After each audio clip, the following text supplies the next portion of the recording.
Ukraine के पेशिफ्का में रूसी सेना का बड़ा हमला हुआ है। रूसी आर्टिलरी ने विध्वंसक हमला किया है। रूस ने यूक्रेनी ठिकानों पर धावा बोला। रूसी हमले का वीडियो सामने आया है। तस्वीर हम आपको दिखा रहे हैं।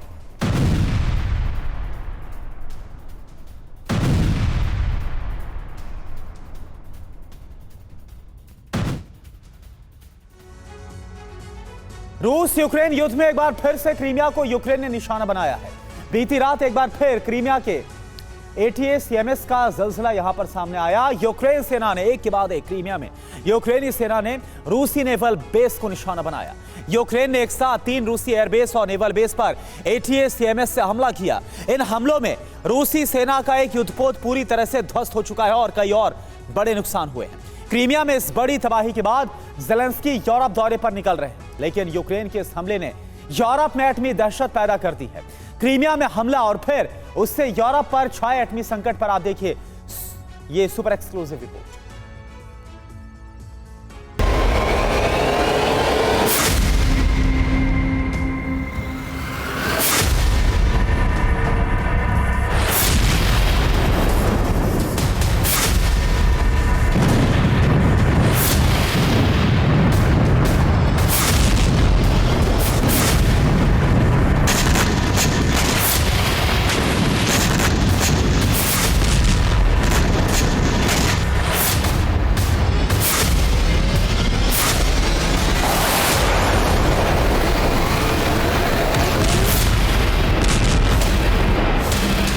विश्व विनाश की बिसात बीत चुकी है।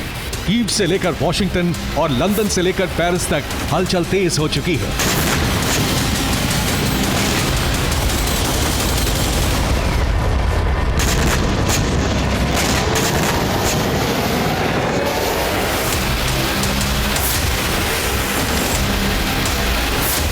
पुतिन ने टैक्टिकल न्यूक्लियर रन के दूसरे चरण का आगाज कर दिया है।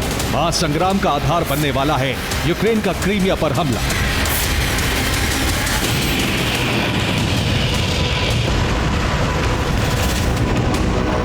बीते 3 दिन से क्रीमिया पर बारूदी वर्षा बंद थी, लेकिन 23 मई की रात एक बार फिर यूक्रेन ने क्रीमिया पर विनाशक प्रहार किया।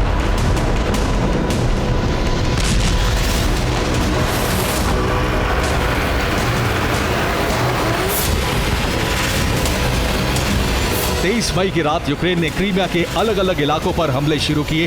रात 10:18 पर यूक्रेन ने क्रीमिया पर पहला हमला किया।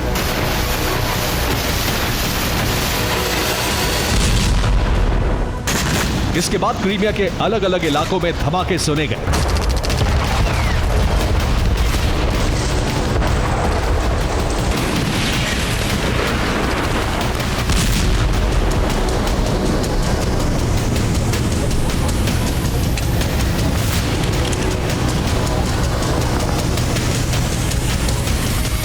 ये क्रीमिया के अलशुता इलाके पर हमले की तस्वीरें हैं। यूक्रेन ने बीती रात क्रीमिया के एक छोर से दूसरे छोर तक ताबड़तोड़ हमले किए हैं।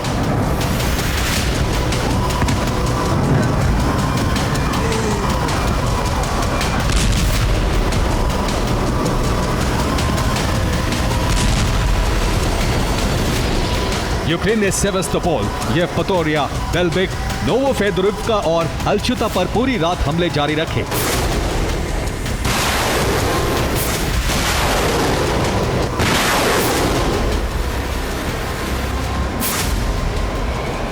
यूक्रेन ने क्रीमिया पर हमलों के लिए अमेरिकी और ब्रिटिश मिसाइलों सहित कामिकाज़े ड्रोन का इस्तेमाल किया।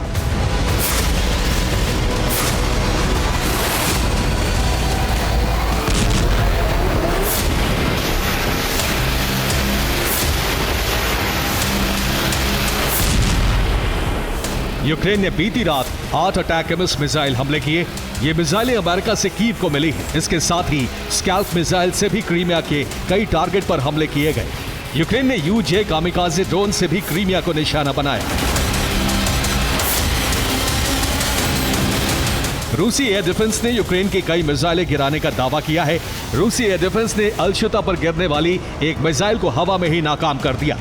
मिसाइल का मलबा गिरने से अलशुता इलाके में आग लग गई।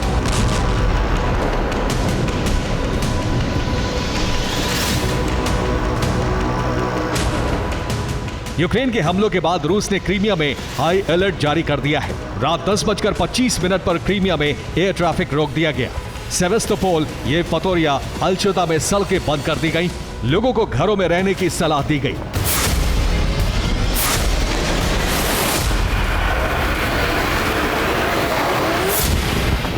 बीते 11 दिन में यूक्रेन ने क्रीमिया पर सबसे विनाशक हमले किए हैं। 3 दिन से यूक्रेन की बारूदी बारिश बंद थी, लेकिन 23 मई को रूस को यूक्रेन के हमलों से बड़ा नुकसान उठाना पड़ा है।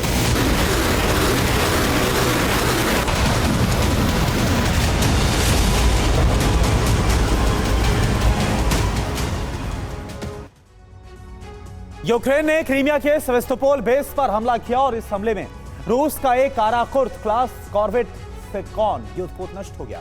क्रीमिया के अल्शुदा पर यूक्रेन ने 3 मिसाइल हमले किए। यूक्रेन के हमले से रूस का एक मिलिट्री कम्युनिकेशन सिस्टम भी नष्ट हो गया है। येव पतोरिया में यूक्रेन ने रूस के शिपयार्ड को ड्रोन से निशाना बनाया। यहां पर हुए नुकसान की जानकारी अभी तक नहीं मिल पाई है। यूक्रेन ने बेलबेक एयरफील्ड पर भी हमला किया और इस एयरफील्ड पर 3 धमाके सुने गए, लेकिन यहां से भी नुकसान की जानकारी अभी तक नहीं मिली है। यूक्रेन ने रूस के नोवोफेदोरोव्का एयरफील्ड पर भी मिसाइल और ड्रोन से हमला किया। यहां पर कई धमाके सुने गए। पहला हमला ATACMS मिसाइल से किया गया।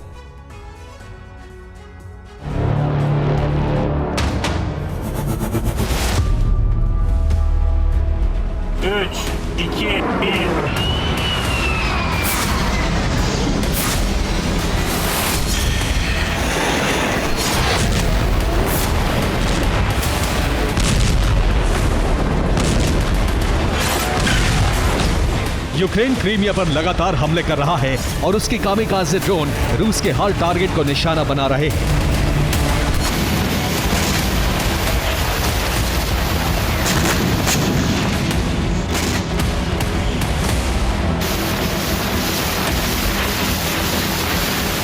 रूस के सैनिक क्रीमिया तट पर नाव से गश्त लगा रहे थे, तभी यूक्रेन ने इस नाव पर ड्रोन से हमला किया और 7 रूसी सैनिक इस हमले में मारे गए।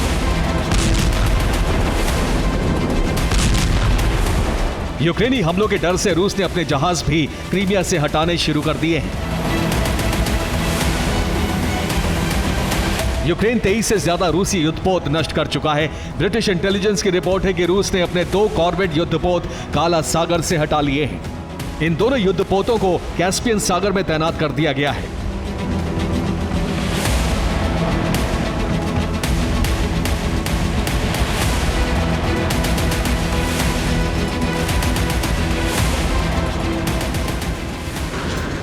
क्रीमिया पर लगातार हमलों के पीछे यूक्रेन की एक बड़ी रणनीति है। दरअसल यूक्रेन की सेना और हथियार रूस का मुकाबला नहीं कर पा रहे हैं और अब ज़ेलेंस्की चाहते हैं कि नेटो युद्ध में सक्रिय हो।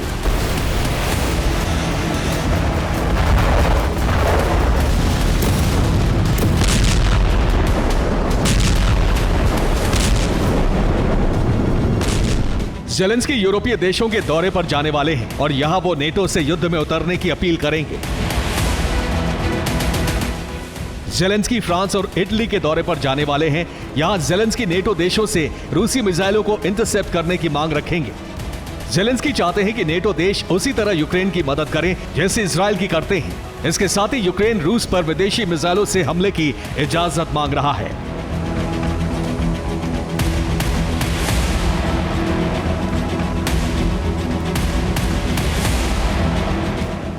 ज़ेलेंस्की की मांगे पूरी करने का मतलब होगा कि यूक्रेन युद्ध विश्व युद्ध में बदल जाएगा, क्योंकि नेटो के जंग में उतरने से रूस नेटो देशों पर सीधे हमले शुरू कर देगा।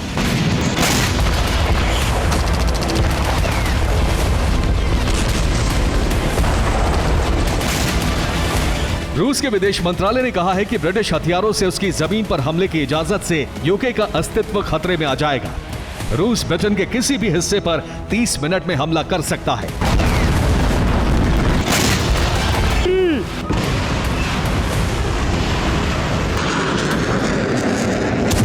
यूक्रेन की सीमा पर रूस का युद्धाभ्यास जारी है और अब पुतिन ने बेलारूस में टैक्टिकल न्यूक्लियर युद्धाभ्यास शुरू करने की बातचीत शुरू कर दी है।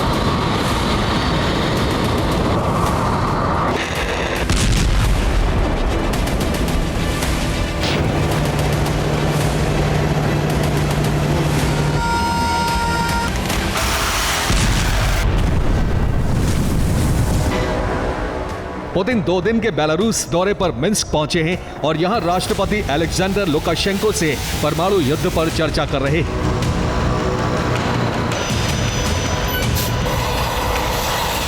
यानी बेलारूस की सीमा पर भी परमाणु युद्धाभ्यास शुरू होने वाला है। रूस के परमाणु हमले के खतरे को देखते हुए फ्रांस ने भी परमाणु तैयारी शुरू कर दी है।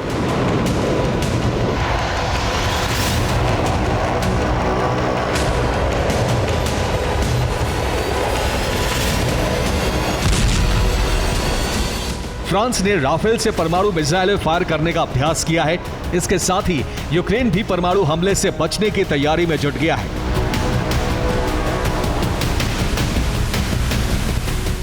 यूक्रेन के शहरों में जगह जगह परमाणु हमले से बचने के लिए बंकर बनाए जा रहे हैं, जिन पर धमाके और रेडिएशन का असर नहीं होगा।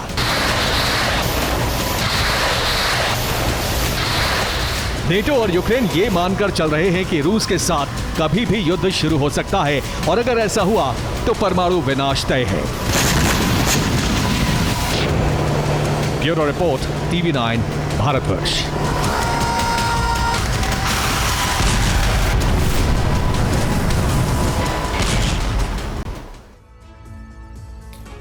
और देखिए, इस बीच चीन और ताइवान टेंशन को लेकर बड़ी खबर। चीन के खिलाफ ताइवान की बड़ी तैनाती।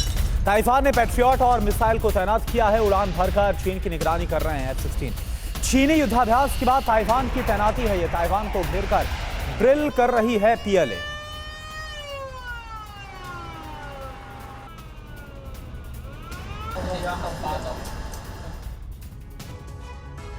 समंदर में तीसरे विश्व युद्ध का ब्लास्ट होने जा रहा है। ब्लू जोन में विनाश की वो आग लगने जा रही है जिसमें एक साथ कई देश भस्म होने जा रहे हैं। यूक्रेन और अरब युद्ध से बड़ी जंग भड़कने जा रही है। यह 8वीं जंग होगी जो ताइवान फ्रंट पर लड़ी जाएगी। चीन ने पहली बार ताइवान को चारों तरफ से घेर लिया है और इसी के साथ पूरी दुनिया में हड़कंप मच गया।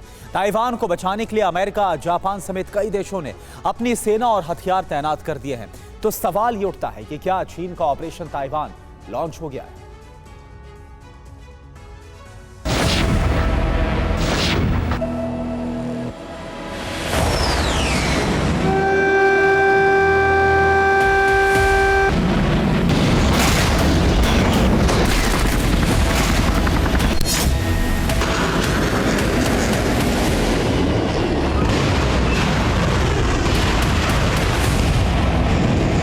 दुनिया के कई देश दो युद्ध की आग में बुरी तरह झुलस रहे हैं। पहला युद्ध है रूस यूक्रेन जंग और दूसरा है अरब युद्ध। इन सब के बीच अब तीसरे विश्व युद्ध का सबसे बड़ा फ्रंट खुलने जा रहा है और इस फ्रंट का नाम है ताइवान फ्रंट।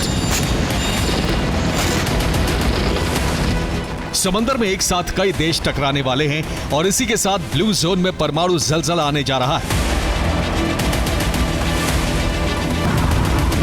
जिस वक्त दुनिया की महाशक्तियां यूक्रेन और अरब युद्ध में उलझी हुई हैं, ठीक उसी वक्त चीन ताइवान पर आक्रमण करने की तैयारी कर चुका है।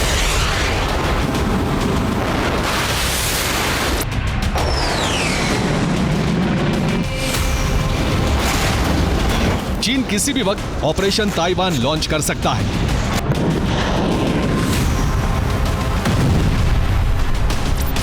ताइवान पर अब तक का सबसे बड़ा खतरा मंडरा रहा है। चीन की सेना ताइवान को चारों तरफ से घेरकर अब तक का सबसे बड़ा युद्धाभ्यास कर रही है। इस युद्धाभ्यास का नाम है जॉइंट स्वॉर्ड 2024 युद्धाभ्यास।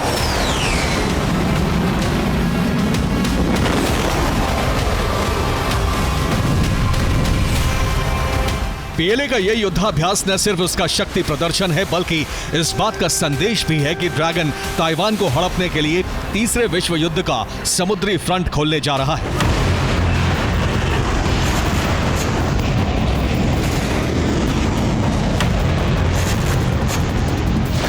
इस बात की आशंका इसलिए भी बढ़ गई है क्योंकि चीन ताइवान के चारों तरफ 7 फ्रंट पर एक साथ युद्धाभ्यास कर रहा है।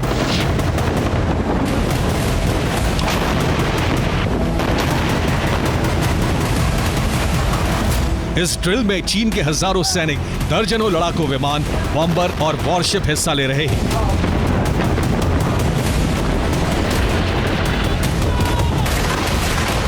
चीन सिर्फ युद्धाभ्यास ही नहीं कर रहा है बल्कि उसके वॉरशिप और लड़ाकू विमान बार बार ताइवान स्ट्रेट में घुसपैठ भी कर रहे हैं।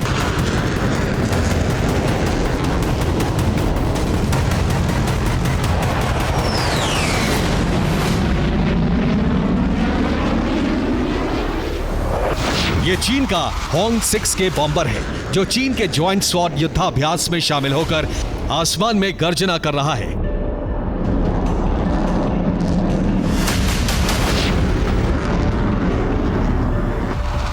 चीन ने अपने बॉम्बर के साथ साथ घातक लड़ाकू विमानों का स्क्वाड्रन और वॉरशिप का बेड़ा भेज दिया है।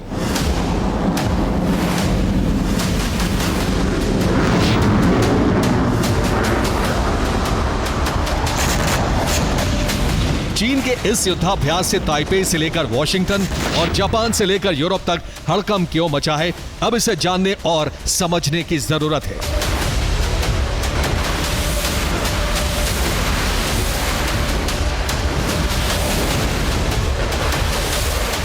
खार्किव में रूसी सेना का विध्वंसक हमला। रूस ने ग्रैड रॉकेट लॉन्चर से हमला किया। हमले में यूक्रेन के 3 ठिकाने तहस नहस। यूक्रेन के कई सैनिकों के मारे जाने की खबर है। रूसी रक्षा मंत्रालय ने वीडियो को जारी किया।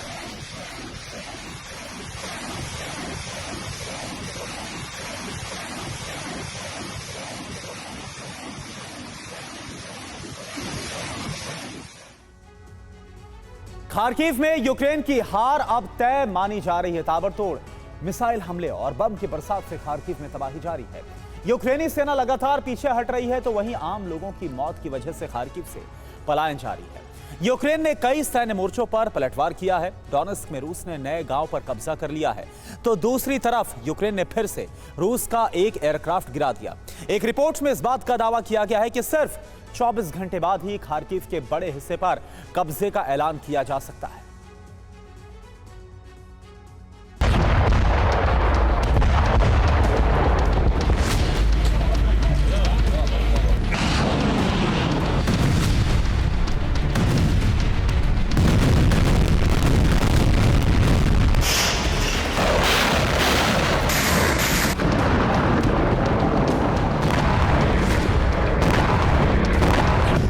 खार्किव के आसमान से मिसाइल और बम की बरसात की रफ्तार अब और तेज है।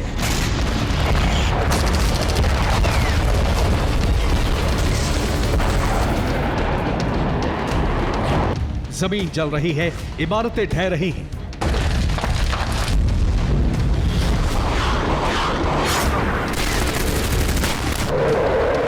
यूक्रेनी सैनिक जमीन पर पलटवार की लाख कोशिश कर ले, लेकिन बगैर आसमानी कवच के खार्किव को बचा पाना मुमकिन नहीं।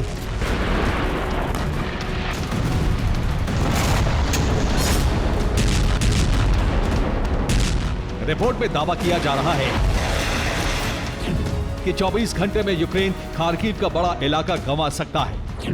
रूसी रक्षा मंत्रालय खार्किव पर कब्जे का ऐलान कर सकता है।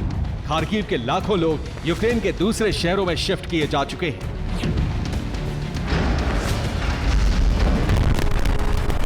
गुरुवार को खार्किव पर लगातार कई हमले हुए।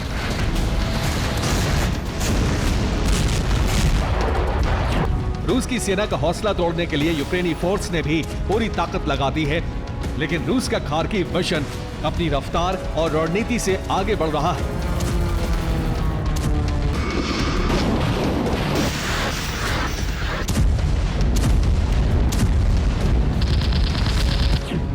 खार्किव के वोवचैंक्स में 7 लोगों की मौत हो गई। रूस के मिसाइल हमले में 20 लोग जख्मी हो गए।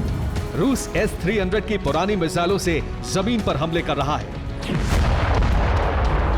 खार्किव के शेवचेनकीव में गाइडेड बम के हमले के बाद भयंकर तबाही मची।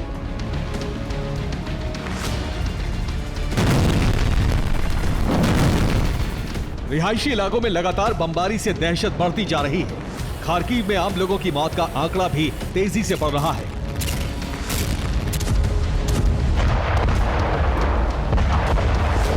खार्किव में तबाही के बीच यूक्रेन के कई और प्रांतों में भी रूस के हमले तेज हो गए हैं।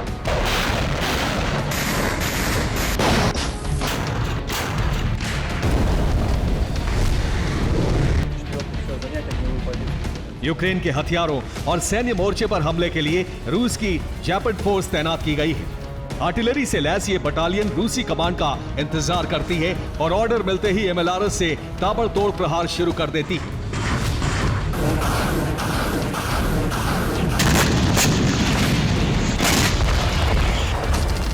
चासिव यार में रूस के हमलों के बाद यूक्रेन रोबोटिक टैंक और वाहनों का इस्तेमाल कर रहा है। आसमान से चासव यार की निगरानी करने वाले ड्रोन की नजर यूक्रेन के ऐसे ही एक रोबोटिक वाहन पर पड़ी। इस रोबोटिक वाहन से चासव यार में यूक्रेन ने बारूद और हथियार पहुंचाया था। अब टारगेट देखने के बाद रूस के एक ड्रोन से सबसे पहले इस रोबोटिक वाहन के करीब 2 ग्रेनेड को ड्रॉप किया गया। 2 धमाकों से रोबोटिक वाहन को मामूली नुकसान पहुंचा। रोबोटिक वाहन में खराबी आने और एक जगह रुक जाने के बाद कामिकाज़े ड्रोन को भेजा गया और इसे तबाह कर दिया गया।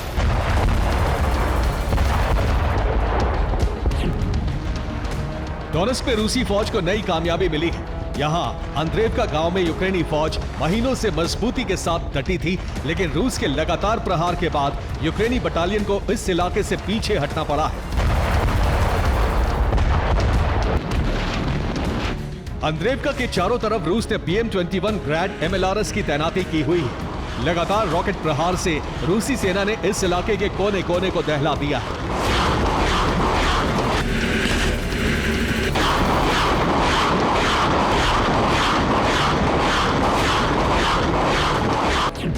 रूस के हमले में 100 सैनिकों की मौत हुई है। 3 आर्मर्ड व्हीकल, टैंक और कई मोर्चे तबाह हो गए। अंद्रीवका में यूक्रेनी कमांड सेंटर को भी रूस ने भस्म कर दिया। हालांकि खार्किव को लेकर यूक्रेनी आर्मी चीफ बड़ा दावा कर रहे हैं। उनके मुताबिक खार्किव में जमीनी लड़ाई में यूक्रेन और रूसी सैनिक आमने सामने हैं। खार्किव में हवाई हमले में रूस ज्यादा ताकतवर साबित हो रहा है, लेकिन खार्किव के वोल्फचैंक्स में यूक्रेनी फौज ने रूसी सेना को घेर लिया है। वार पलटवार के बीच खार्किव में सबसे बड़ी तबाही की वजह है रूसी ग्लाइड बम। रूस एक खास किट की मदद से आम एरियल बम को भी बेहद घातक बना चुका है। खार्किव में भारी तबाही की सबसे बड़ी वजह है रूसी फैब ग्लाइड बम। इसके अलावा रूस अब एरियल बम को UMPK किट के साथ इस्तेमाल कर रहा है। UMPK किट बम की ग्लाइड रेंज को बढ़ाता है। रूस की ये किट JDAM किट की तरह काम करती है। इस किट से किसी भी एरियल बम का गाइडेंस सिस्टम मजबूत हो जाता है। बम की रेंज बढ़ने के साथ ही ये सटीक निशाने से प्रहार करता है। हालांकि कामयाबियों के बीच रूस को भी लगातार यूक्रेन झटके दे रहा है। डोनेत्स्क में यूक्रेन ने रूस के सुखोई 25 को नष्ट कर दिया है। यूक्रेन का यह हमला पोक्रोवस्क में हुआ है। अभी तक यूक्रेन कुल 355 रूसी एयरक्राफ्ट्स को भस्म कर चुका है। जमीनी लड़ाई में भी रूस का नुकसान जारी है। गुरुवार को यूक्रेन ने कई रूसी ठिकानों पर हमला किया, जिसमें 40 रूसी आर्टिलरी नष्ट कर दिए गए। 27 बख्तरबंद वाहन भी जल गए।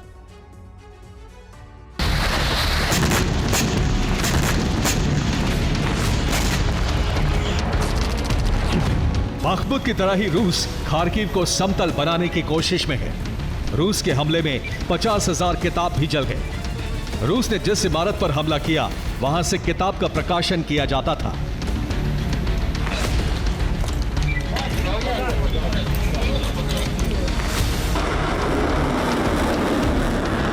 खार्किव के वोल्फचैंक्स में इस वक्त सबसे भीषण जंग चल रही है। लेकिन आसमान से ली गई इन तस्वीरों में दोनों देशों की सेना का मुकाबला कहीं नजर नहीं आता। खार्किव का वोल्फचैंक्स बाख्मुत की तरह वीरान और उजड़ा हुआ नजर आ रहा है। एक बड़े इलाके में सिर्फ खंडहर नजर आ रहे हैं और जो इलाके सलामत हैं, वहां से धुआं उठ रहा है।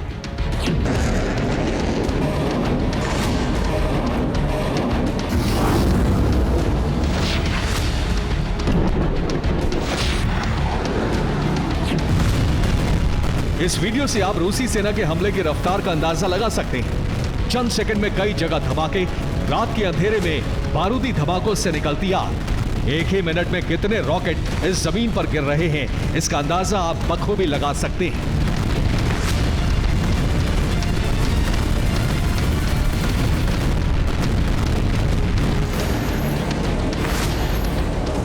रिपोर्ट के मुताबिक रूसी सेना लुहांस्क के करीब बेलोगोरोवका पर कब्जे के लिए ताबड़तोड़ प्रहार कर रही है।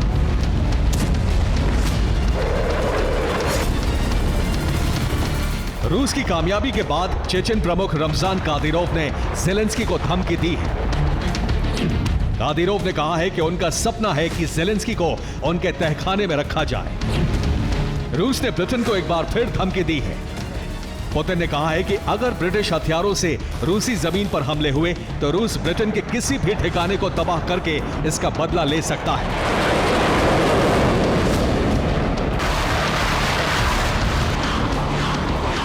ब्रिटेन ने यूक्रेन को स्टॉर्म शैडो मिसाइल और पेव वे लेजर गाइडेड बम की सप्लाई की।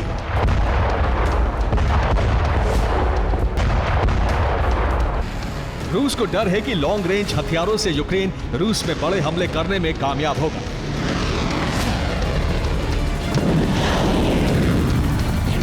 Bureau report, TV9 Bharatvarsh.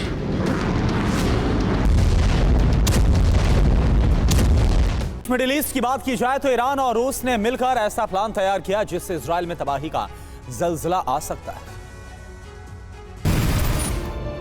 Iran के दिवंगत राष्ट्रपति इब्राहिम रईसी की अंतिम यात्रा निकली, जिसमें 30 लाख लोग शामिल हुए। 68 देशों के नेता भी रईसी के अंतिम दर्शन के लिए पहुंचे थे, जिसमें ईरानी प्रॉक्सी गुटों के कमांडर भी शामिल थे। खुरासान प्रांत के मशहद शहर में रईसी का जन्म हुआ था। इसी शहर में उन्हें सुपुर्द खाक कर दिया गया। जिस वक्त रईसी का अंतिम संस्कार हो रहा था, उस वक्त पूरा ईरान गमगीन था। हजारों लाखों लोग अपने नेता को आखिरी विदाई देने पहुंचे थे। आंसुओं का सैलाब था। ठीक उसी वक्त अरब में एक बारूदी जलजला उठा, जिसका मंसूबा इजराइल में तबाही था। हूती, हमास, हिजबुल्लाह ने इजराइल पर एक साथ हमले किए, जिससे इजराइल दहल गया। लेकिन यह सिर्फ ट्रेलर था। अभी तो तबाही की पूरी पिक्चर बाकी है, क्योंकि एक दिन पहले तेहरान में हुई सीक्रेट मीटिंग में यह तय हो चुका है कि रईसी की मौत का बदला इजराइल से लिया जाएगा।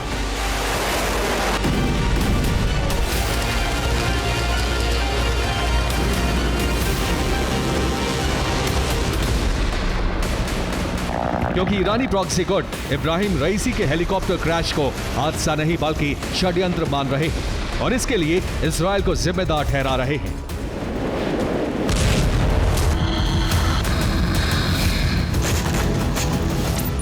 कल के बाद एक बार फिर IRGC के कमांडर हुसैन सलामी के साथ ईरान के प्रॉक्सियों की मीटिंग हुई। दरअसल कहा यह जा रहा है कि इस मीटिंग में यह तय किया गया कि आखिरकार इजराइल को किस तरीके से पूरी तरीके से तबाह कर दिया जाएगा। मीटिंग में तय हुआ कि रईसी के अंतिम संस्कार तक बड़ा हमला नहीं किया जाएगा। उसके बाद तबाही का ऐसा जलजला लाया जाएगा जिससे इजरायली फौज गाजा छोड़कर भागने लगे। जैसा मीटिंग में तय हुआ था वैसा ही हुआ था। इजराइल पर पहला हमला कताइब हिजबुल्लाह ने इराक से किया। क्रूज मिसाइल दागकर इजराइल को दहला दिया। ये इराक में अमेरिकी सैन्य ठिकाने पर हमले का वीडियो है। ईरानी प्रॉक्सी मानते हैं कि अमेरिका की मदद से ही इजराइल गाजा में हमले कर रहा है। इसीलिए ईरानी प्रॉक्सी के टारगेट पर इराक, सीरिया में मौजूद अमेरिकी बेस भी है।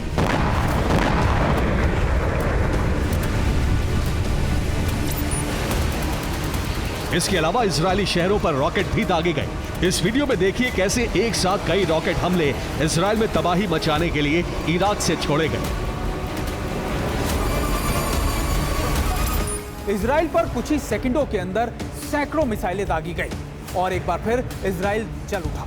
दरअसल ये साफ करता है कि कैसे ईरान का प्रॉक्सी अभी भी इजराइल के खिलाफ जारी है। इजराइल ने दावा किया आयरन डोम ने सारे हमले नाकाम कर दिए, जबकि इजराइल के कई इलाकों से आई तबाही की तस्वीरों पर उसने कुछ नहीं कहा।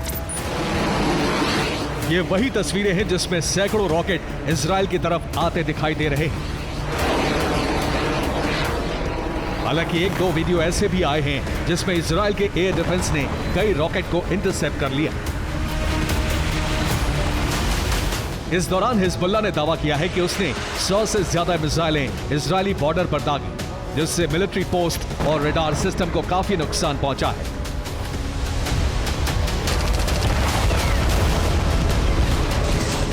जबकि हूती के हमलों को लेकर लाल सागर में टास्क फोर्स ने हाई अलर्ट जारी कर दिया है, क्योंकि हूती लगातार पश्चिमी देशों के जहाजों को निशाना बना रहा है।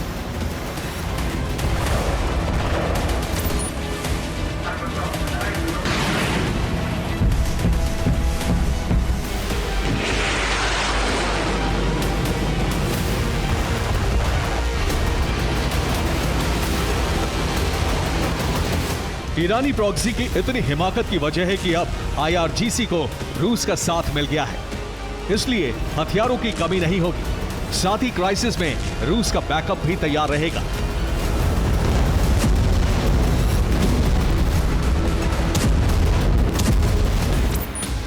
एक दिन पहले बहरीन के सुल्तान हमाद बिन ईसा मॉस्को पहुंच गए थे। वहां पुतिन से मुलाकात की और अरब में हो रहे खौफनाक हालात पर चर्चा की।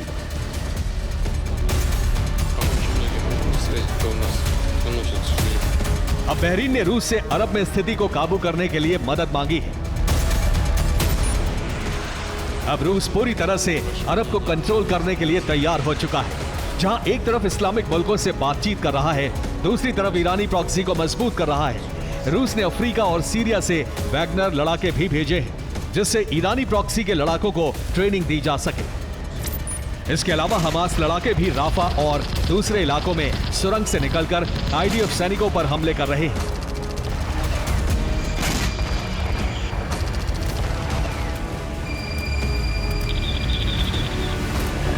मोसाद के इनपुट से खुलासा हुआ है कि ईरान की सीक्रेट मीटिंग में इजराइल पर हमले के लिए जो प्लान बना है,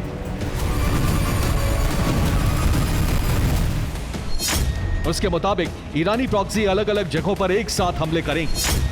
दूसरी तरफ ईरान की तरफ से भी मिसाइल स्ट्राइक की जा सकती है, जबकि दूसरे देशों में ईरानी एजेंट इजरायली नागरिकों को भी निशाना बनाएंगे और इस काम में रूस पूरी मदद करता रहेगा।